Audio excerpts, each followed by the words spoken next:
crianças, hoje é segunda-feira, vamos para a aula de História. Vamos abrir o livro na página 22 e 23.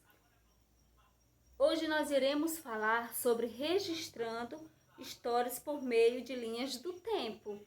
Então aqui, crianças, tem a história de Maurício de Souza, o criador da Turma da Mônica.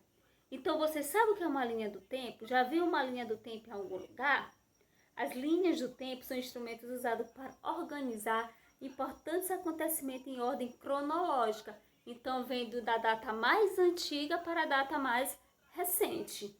Isto é, desde a data mais antiga até a data mais recente. A pessoa que faz linhas do tempo como temas diversos, as pessoas fazem linhas do tempo com temas diversos, como a evolução dos meios de comunicação, dos meios de transporte ou dos brinquedos.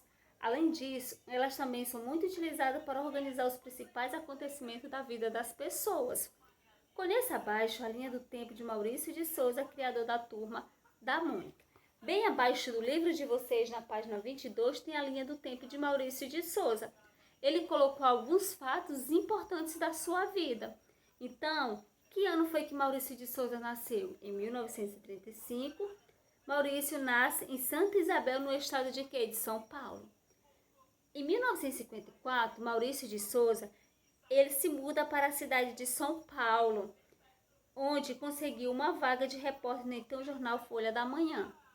Em 1959, publicou sua primeira tirinha no jornal Folha da Tarde, com os personagens Bidu e Franjinha. Em 1970, Maurício publica sua primeira revista em quadrinhos, Mônica e a Sua Turma. Em 1999, ele recebe o Prêmio de Literatura Infantil da Academia Brasileira de Letras. Em 2007, homenageado com a Ordem do Ipiranga pelo estado de São Paulo. Então, aqui Maurício de Souza ele fez sua linha do tempo. Ele contou a sua história de uma forma bastante resumida, colocando apenas os fatos importantes que ocorreram na sua vida. A página 23. Agora é com vocês, crianças. Agora que você já sabe para que serve a linha do tempo e como fazê-la, que tal elaborar uma sobre a história da sua vida? Em uma folha de sulfite, pode ser numa cartolina ou numa folha de chamex, você vai organizar sua linha do tempo, identificando nela os principais acontecimentos de sua vida. Crianças, vocês podem colocar fotografias de vocês ou vocês podem colocar apenas desenhar, certo? Mas aí vocês, tia, eu não lembro, mas você pode perguntar à mamãe ou papai os fatos mais importantes que aconteceram na sua vida. Aí você irá desenhar no papel ou colocar numa cartolina. Você vai colocar o ano e o local onde você nasceu. O que mais que você irá colocar na sua linha do tempo? O mês e o ano em que você começou a falar, o mês e o ano em que você começou a andar, o período em que você começou a ir para a escola, outros acontecimentos que você considerar importantes. Aí você pode colocar abaixo. A linha do tempo, ela tem o formato, pode ser o formato de uma linha. Ela vai vir assim, reta, e vocês irão colocar ou desenhar os acontecimentos importantes da sua vida. Não esqueçam de colocar as datas, certo, crianças? Não esqueçam de marcar os acontecimentos na linha em ordem cronológica, da história, da data mais antiga para a data mais recente. Da esquerda para a direita, e de fazer um desenho bem bonito para cada acontecimento. Então, não irei fazer a minha data assim. Eu irei iniciar da esquerda para a direita. Crianças, no capítulo 6, nós vimos o quê? Por meio de seu nome, de sobrenome, né, crianças? Você pode saber um pouco mais sobre sua história. E isso acontece porque o nome foi escolhido por alguma razão muito especial. Seus sobrenomes, por sua vez, são heranças da família, passada de geração para geração. O lugar em que você mora também pode contar muito sobre você, sabiam? Pois é nele que você compartilha com outras pessoas diferentes saberes, culturas e tradições. Também aprendemos no capítulo 6 que alguns documentos, além de importantes para a nossa identificação na sociedade, também podem revelar informações sobre sua história. Alguns desses documentos são a certidão de nascimento, o registro geral, que podemos também chamar como identidade, carteira de identidade, e a caderneta de vacinação. Também falamos que por meio das linhas do tempo é possível registrar em ordem cronológica acontecimentos importantes sobre temas diversos. Um desses temas é a história da vida das pessoas, a história da nossa vida. Então, foi o que nós estudamos no capítulo 6. Agora iremos passar para o capítulo 7. Crianças, abram o livro na página 26 e 27. Abriram? Certo. Toda família tem história, né, criança? Toda família ela tem uma história de vida, pode ser uma história engraçada, mas toda família ela conta uma história, ela tem uma história. Assim como cada pessoa tem uma história, as famílias também têm essa história e é marcada pelos acontecimentos que envolvem pessoas que fazem parte de um mesmo grupo familiar. Aqui, criança, o que as pessoas da ilustração elas estão fazendo? Elas estão o quê? Conversando, não é, crianças? Elas estão conversando, interagindo entre família durante uma celebração familiar. Imagina-se que aqui deve ser Natal, porque já temos árvores e presentes. Então, o quê? O diálogo, a conversa com a família. Algum elemento da ilustração traz lembranças de um momento que você viveu em família?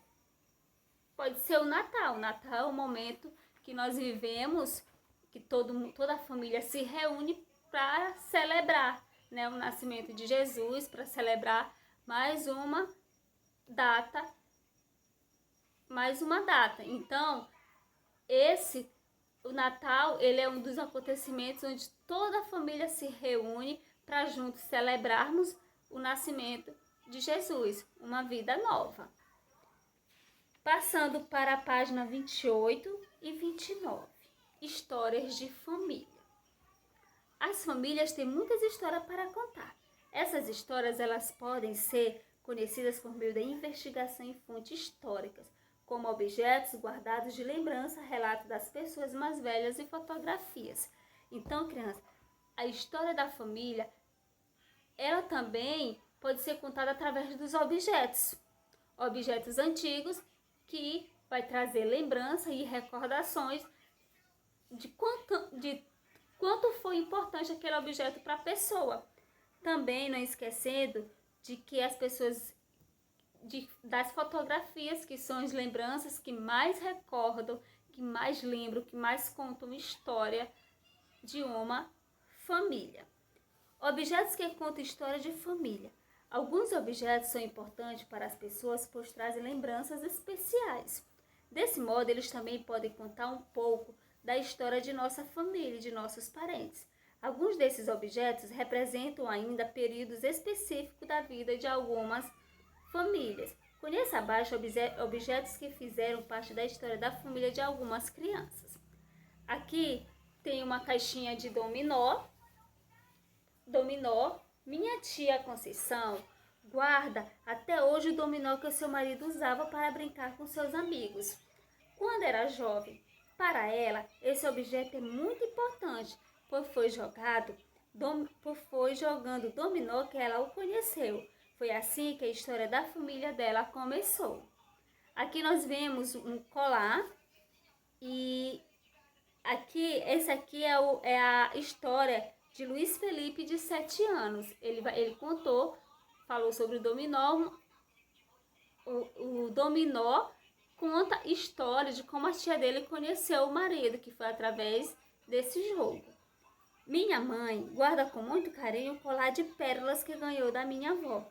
Esse colar está na nossa família há muito tempo e já foi da minha tataravó, da minha bisavó e da minha avó. Quando eu crescer, minha mãe disse que ele será meu. Então, isso aqui foi Ana Liz, de 7 anos, que a mãe dela guarda um colar como recordações. Outro, na sala da casa do meu avô tem um rádio bem antigo. Embora ele não funcione, vovô guarda esse objeto até hoje porque o faz lembrar de quando era criança. Nessa época, o rádio era novidade e as pessoas se juntavam depois do jantar para ouvir as novelas transmitidas pelo rádio, que era um sucesso. Enzo Gabriel, de 8 anos. Então, aqui algumas crianças relataram objetos que contam história na sua família. Crianças, então vocês viram que aquelas crianças relataram com objetos histórias, objetos que contam histórias. Aqui eu trouxe para vocês hoje uma aliança. Esse objeto aqui, criança, também conta história. Essa aliança era da minha avó e ela, antes de falecer, ela deixou para mim. Então, essa aliança também conta uma história para mim. Conta a história da minha avó, quando ela conheceu meu avô. Então, o que? Tanto quanto esses objetos que foram relatados pelas crianças, eu também tenho um objeto que contam a história de família. Um objeto que é guardado, forma de carinho, e que me recorda muito a minha avó. Portanto, eu tenho um objeto que conta a história, que conta a maneira, a forma como a minha avó conheceu o meu avô. Então, foi através dessa aliança que foi deixada para mim, que ela deixou para mim, que me faz lembrar da história dela. Então, os objetos também contam história. Os objetos também contam histórias de famílias, não só as fotografias, não só as histórias contadas oralmente, mas sim os objetos guardados, né, que deixam recordações e que faz nos lembrar das histórias de nossa família, das pessoas mais velhas de nossa família. Então, crianças, ficamos hoje por aqui com a história. Então, já conhecemos que tudo conta história, que as histórias não são contadas só em livros, que as histórias da nossa família são contadas só nos documentos, mas sim com os objetos, com as histórias orais, histórias escritas, e que elas guardam grandes lembranças, para que a nossa história não termine, ela continue, né? Mesmo que as pessoas que contavam essa história já se foram, mas elas deixaram algo para recordarmos, para lembrar da nossa origem, de onde viemos. Certo, crianças? Ficamos hoje com a nossa aula de história. Espero vocês na próxima. Até mais!